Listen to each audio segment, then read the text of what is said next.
नमस्कार, आप देख रहे हैं घमासान.com। मैं हूं आपके साथ दीक्षा भानुके और आज हमारे साथ यहाँ पर मौजूद हैं मिसेस वर्षा शर्मा पाराशर मैम के बारे में मैं बता दूं। मैम एडवोकेट हैं सुप्रीम कोर्ट और हाई कोर्ट में, साथ ही इसके पहले DAVV में स्टूडेंट यूनियन की मैम प्रेसिडेंट भी रह चुकी हैं और अपने पूरे करियर में मैम ने कई सारे ऐसे काम किए हैं जो याद करने लायक है। तो आज मैम से जानते हैं उनके बारे में, साथ ही वो किस तरह से वर्क कर रही है उसके बारे में जानते हैं। बहुत स्वागत है आपका।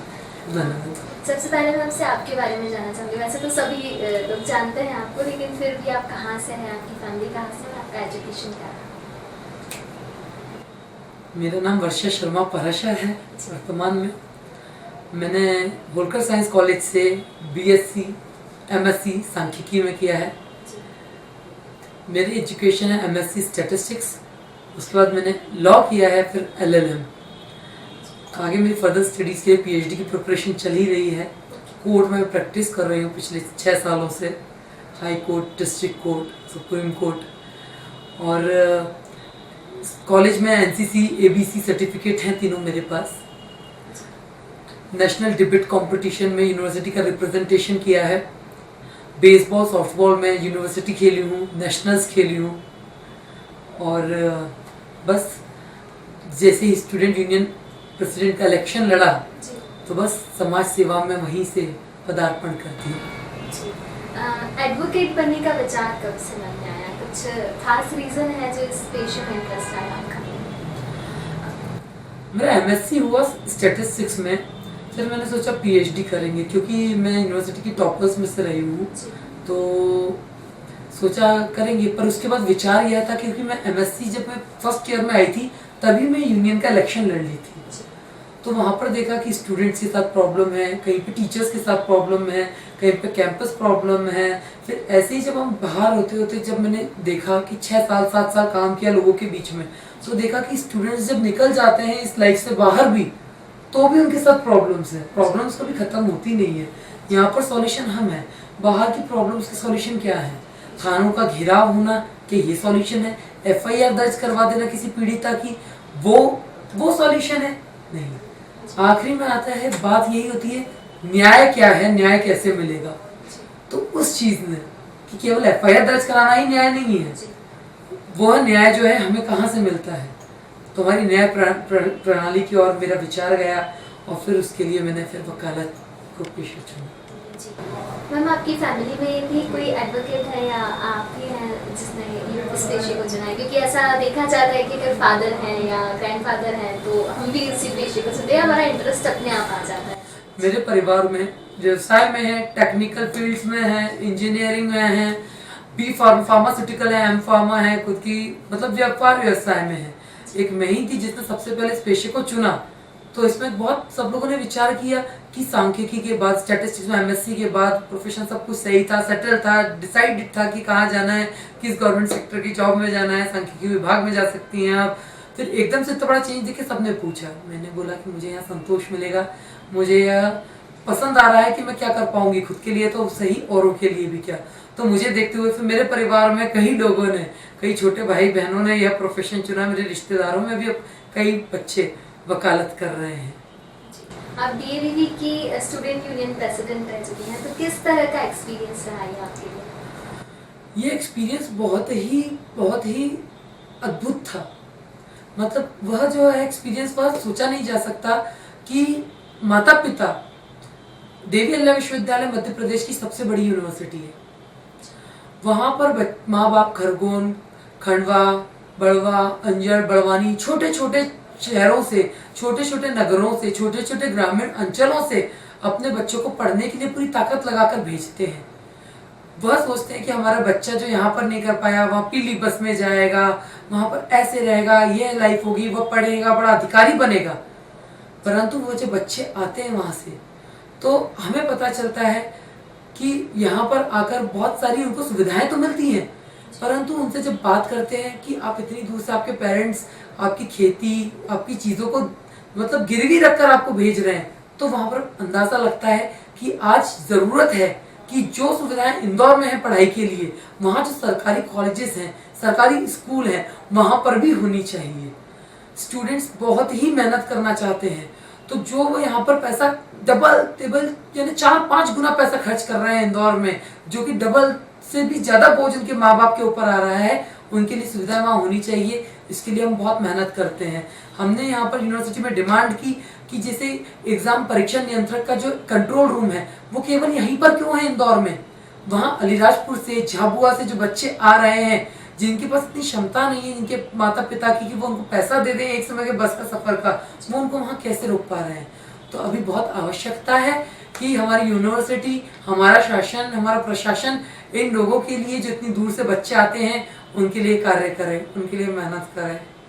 स्टूडेंट यूनियन के जरिए आपने कई सारे मुद्दे उठाए हैं और उन पर काम भी किया है, और एक यूनियन का नेतृत्व करना, मतलब एक पब्लिक फिगर होना, तो किस तरह से आता है आपके अंदर ये जज्बा सब कर लेने का कि आप सबको एक करके और चल लेते हैं? इसके लिए एक ही शब्द काफी है, इन दीदी ने मेरा काम करवाया। ये बहुत खुशी रहता है ये शब्द की, कोई आप जा रहे हो और पीछे से कहीं से कोई आवाज आ जाए कि इन्होंने मेरी मदद की थी, तो हमें लगता है हम ईश्वर के उसी वक्त हाथ जोड़ के आभारी हो जाते हैं दिल से कि भगवान आपने हमें उस लायक बनाया कि हम किसी की मदद कर पा रहे हैं। ईश्वर भी ताकत उन्हीं लोगों को देता है जो उसका सदुपयोग करना चाहते हो, जो उसका दूसरों के भले के लिए उपयोग करना चाहते हो। तो वह चीज थी कि उस चीज से मुझे खुशी मिलने लग गई कि हम किसी के काम आए, उस चीज ने आगे बढ़ने के लिए प्रोत्साहित किया। देश में अगर हम बात करें तो अपराध का ग्राफ बढ़ता देखा जा रहा है, तो किस तरह से हम इसे रोक सकते हैं? क्या कदम उठाने की जरूरत है इसके? हम देश की बात करें, हम पहले मध्य प्रदेश की बात करते हैं। एनसीआरबी की रिपोर्ट के हिसाब से मध्य प्रदेश में सबसे ज्यादा क्राइम्स होते हैं, महिलाओं के विरुद्ध तो सबसे ज्यादा क्राइम्स मध्य प्रदेश में होते हैं। इसके लिए हम सभी को बहुत जागरूक होना पड़ेगा। यह तो एक नैतिक बात हो गई कि हम सभी को करना है, कोई किसी के लिए क्या करेगा, परंतु इसमें मैं यह बोलना चाहूंगी कि जो लोग हैं, जो पीड़ित हैं, वह लोग कॉम्प्रोमाइज नहीं करें।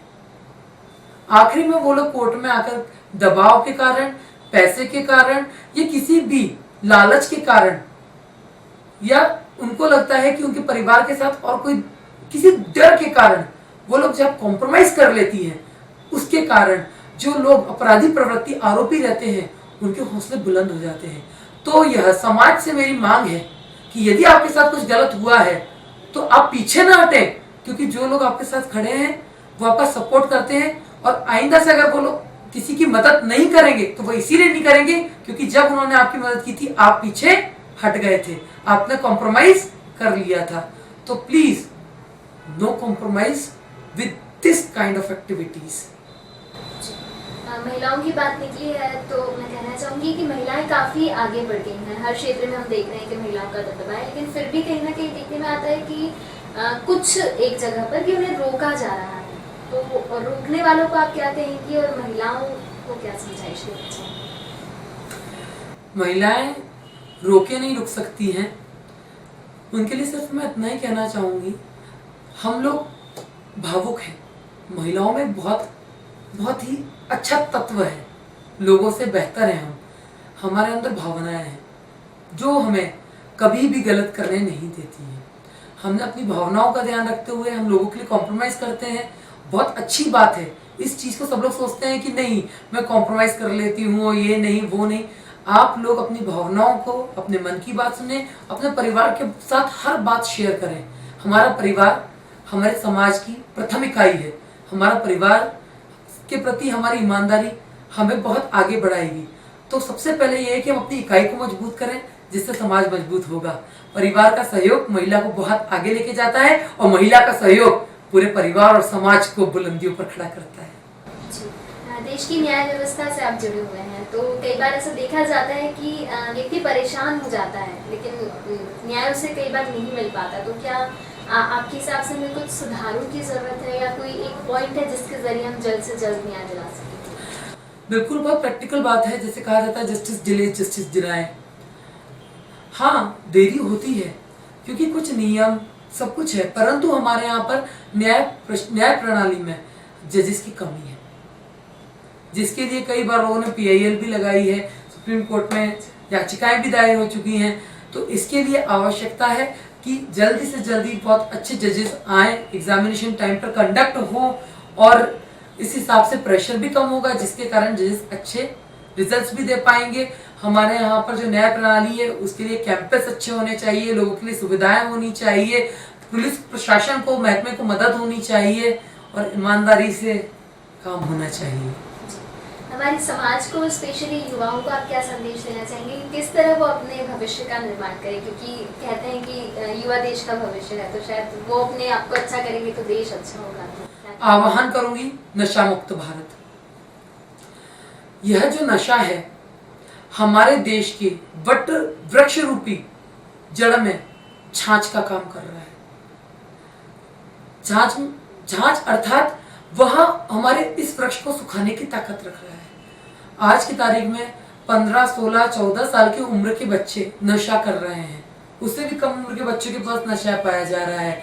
सबसे बड़ा आह्वान यही है, नशा मुक्त भारत, नशा मुक्त युवा, और उसी के साथ एक अच्छे देश का, भारत का, अच्छे विश्व का निर्माण हो पाएगा।